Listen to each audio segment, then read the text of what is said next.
We're back, Verbal Pick Radio, where we give you a verbal image of life, and we are just everyday people. We going into part 2 because we going in. Part 2, we going in on Bill O'Reilly and the statement, it's all about perspective. Dealing with Colin Kaepernick, and he made the suggestion that Colin Kaepernick read some of his books on how the American soldiers gave freedom and liberation to mention Japan, Germany, different countries all over the world, basically. Didn't mention that the ills that came with that from black soldiers and the prejudice that they had to face when they wanted to help and free these people throughout the world, and was actually proud. These people were proud. They started out proud. I'm proud to be an American. These black soldiers was proud to be an American. They wanted to be a part of something. They wanted to show their talent and their skill, and they wanted to be a provider for their families and also be the hero for their families. And let me tell you something. Black men, always look to be the hero. Always get into your mindset of being the hero. Don't look to be nothing less. You see black folk in trouble. You see injustice. You see things not going right. Hero is just another word or another term for initiative. Or being responsible. Or taking your righteous place in society. Don't let anybody discourage you from being the hero. Be the hero. Be upright. Be righteous. Read, study. Hell, don't let nobody discourage you or try to make you feel bad because you want to do what's right. That's not our mindset. Let me explain where they come from. During slavery time, you was only limited in the amount of emotions that you could display physically. You couldn't show human emotions such as in the public view of I care for this person, I care for this woman, even if they not, this is not my wife, this is not my family member, but this human being is hurt. I naturally care and want to see what can I do to help God's creature. But in slavery, you couldn't show them public displays because that makes you human. They couldn't get over what they were trying to implement until they broke black people down 100%, and then created a perspective on how you should think. That's why majority of black people in the box, they view things similarly the same way out of a slave mind. In damn 2016, you don't think these people were these scientists? You don't think they knew what they were doing? It was always the scientists. Yakub was a scientist. Shabazz was a scientist. You don't think when these people get ready to do or implement their law or their perspective, this not done by Joe Blow around the corner? You dealing with scholars. You dealing with people who plot and plan for years in advance. Set everything up right. Yeah, I mean, you had no knowledge of it. You see him show up on your island one day. You just saying, new face. You had a long travel. You want some food. You anything to drink. You fellow human being. You don't know that these people here they here to take your land. They created a whole perspective on taking your land by commission by Pope Innocent the Eighth, who wasn't innocent. And then to clean it up so you don't become upset, then what they say is, okay, we bring gifts. I tell you what, if you be a good slave, you could join my religion. And as a matter of fact, you know what, I'll hang an image of me in the Christ of white Jesus. Hold on, I'm driving, I'm paying the toll. Hey, how you doing today? Waiting on my change. All right, thanks a lot. Enjoy it. Yo, now we back on it. You got Pope Innocent the Eighth, right? Who wasn't so innocent, gave permission to enslave all the lands of the indigenous people on this planet. All due to the fact that the Moors was whooping ass, conquering from Africa to the Americas and parts of Europe. Building, giving knowledge, and that's the difference. That's the difference. The Moors shared so much knowledge with white Europeans. If I'm lying, go ask any Mason, go ask any what they call Knights Templars, Crusader times. Look at Saladin, them all Moors. Go ask the knowledge of Europe about they road systems and lightning and emergency room, hospital, buildings, pulling them out of the holes on side of the Caleb Hills where their kings was living. Go ask, they drop knowledge. Go ask the queens back in the Dark Ages with the Knights Templars and the in the King Arthur days. Ask the queens who told them you got to take a bath more than once every 3 years and once every 3 months. Go ask them who brought the oils and the fragrances to Europe. Go look at the Moors on Europe coats of arms. Go look at the people who was already, go look at Pope Maurice, Black Pope of Rome. Go look and check out all the facts of the knowledge and information that the Moors brought and gave, thinking that I am liberating you whites from the condition that you all were living in that dispensation in time. Go check that out.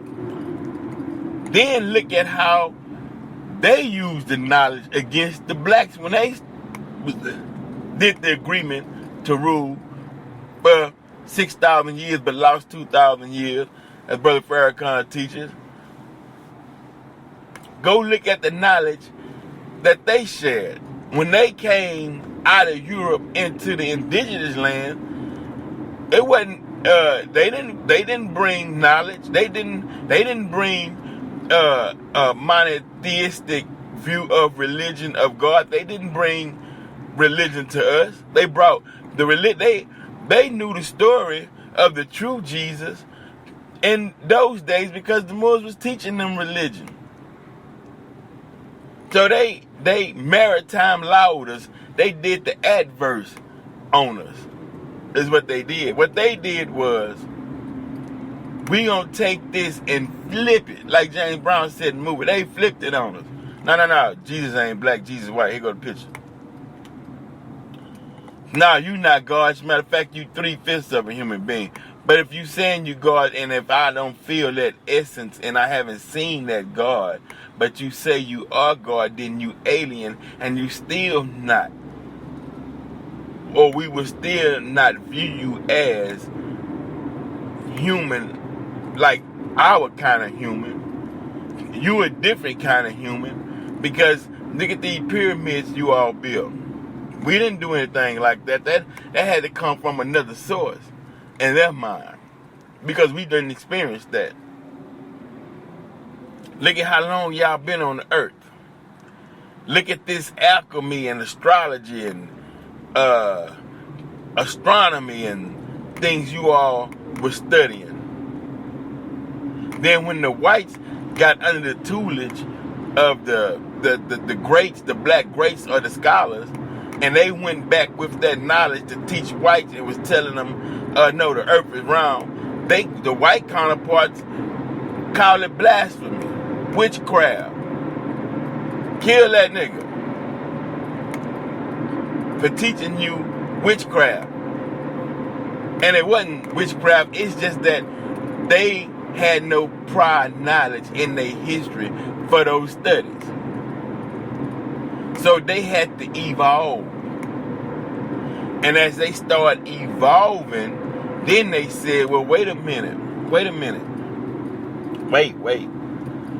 If we give them credit for teaching us, how can we rule them when they taught us this knowledge? Because we had no prior history, no prior carvings, no prior books prior to their scholars teaching that.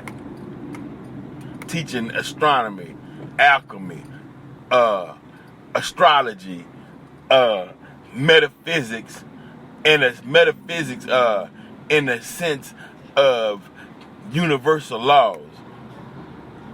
Isaac Newton and gravity.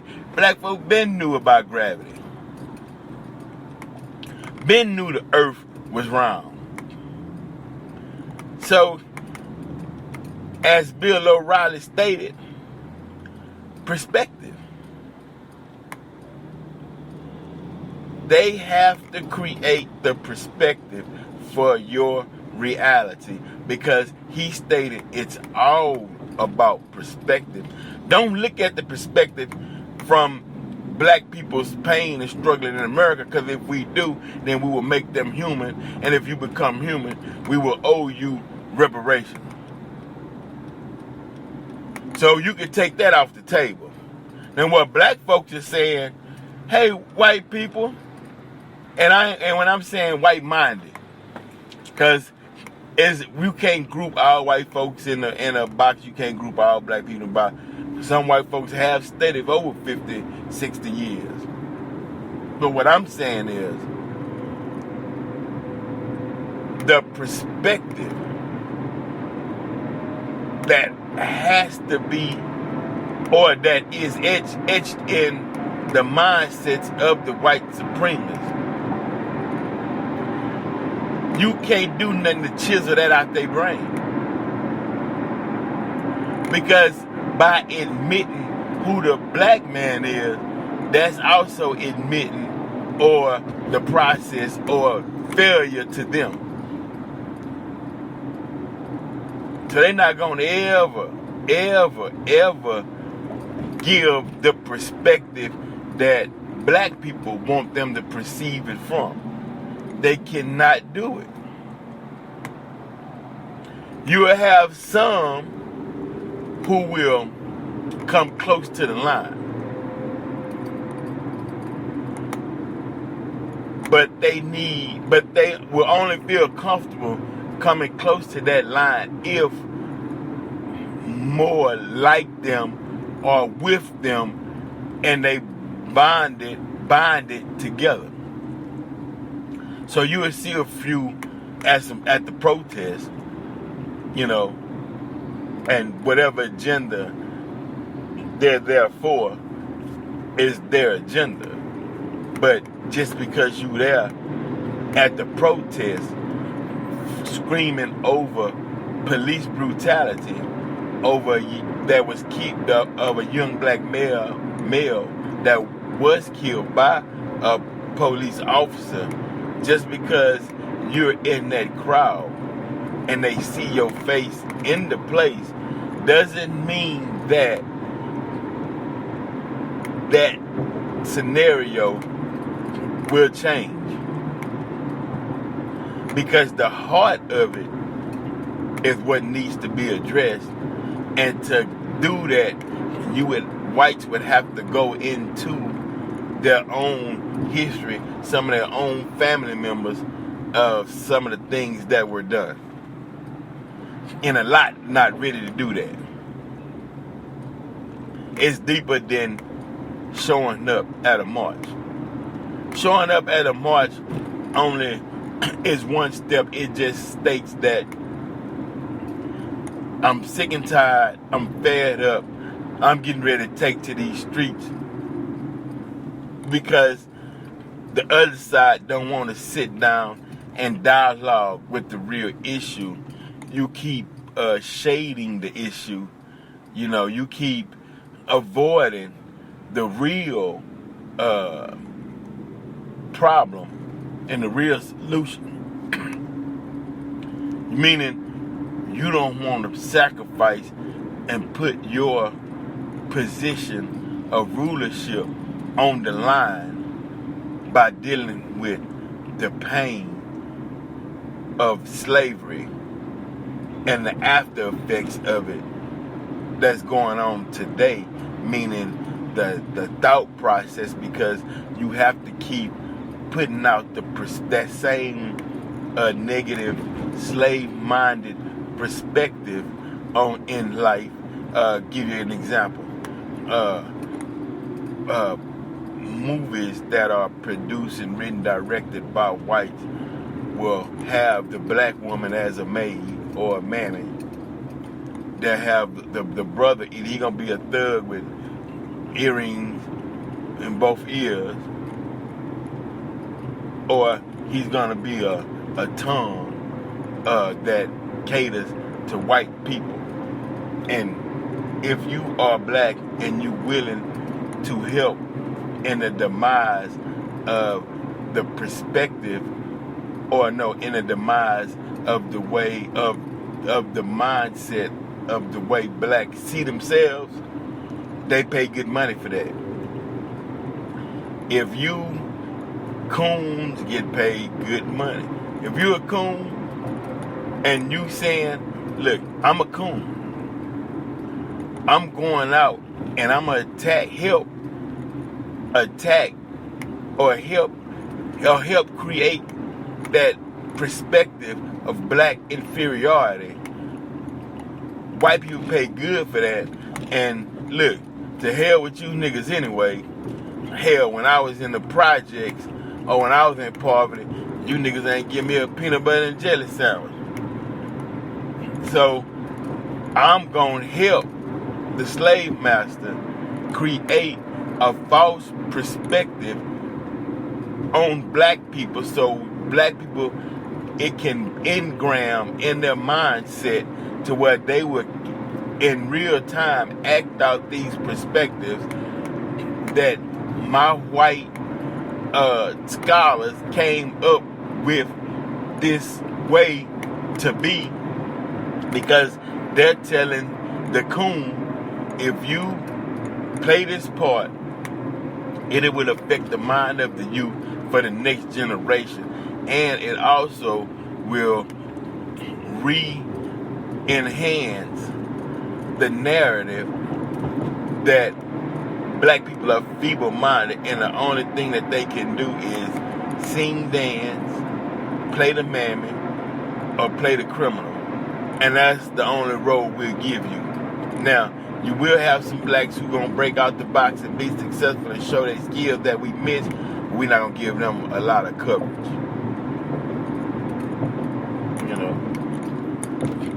We're not gonna cover them. We ain't covering those blacks. No, we're not dealing with that. So that's that take on Bill O'Reilly and his perspective, that he said it's all about perspective. and he is what you would call one of their leaders on America and the attitude of what America is. He's shaping the perspective. Because what they're actually saying is, we'll keep you out so we can have this perspective of what white is to white people. This is solely for us. You can't come into that. But since we took the land of the indigenous, we see black people say we're under the order of Melchizedek. Whites say we under the order of Pope Innocent the 8th.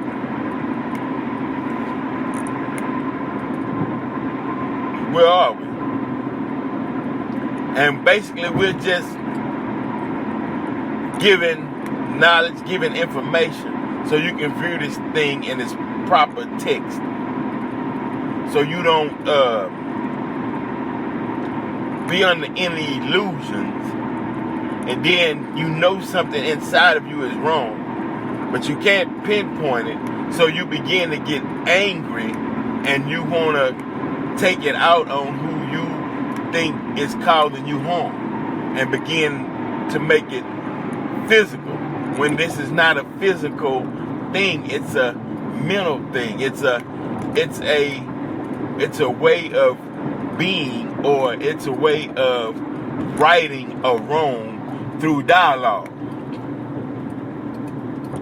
Meaning, if we are adults, then that means that we can come to the table and discuss history and then come with a resolution that's beneficial for everybody. This is Vince Cole Muhammad. Make sure y'all get my book Consequence by Vince Cole Muhammad. VinceColeMuhammad. Vince Cole Muhammad. Get the book Consequence. Read on it. Like Bill O'Reilly says, he has his books. I have my book written. Also, artists. When I was in the music industry back in the starting in 1999, all the way up to the present, I do something every now and then. But you can go online and just Google COLBLAC. Check out some of the music. And this has been another episode of Verbal Pick Radio. What up to my partner, man? What's up, Low Key? And we out. That boy Robert Vader, Coon Docs. We gonna get into some more Coon Docs. We just leading and building up to it. Cause I did an interview with the Coon Docs, but I want to get their perspective too on this thing, because he made a statement that if you look at it, we all cooning for something, and that's interesting, and I want to check it out. We out.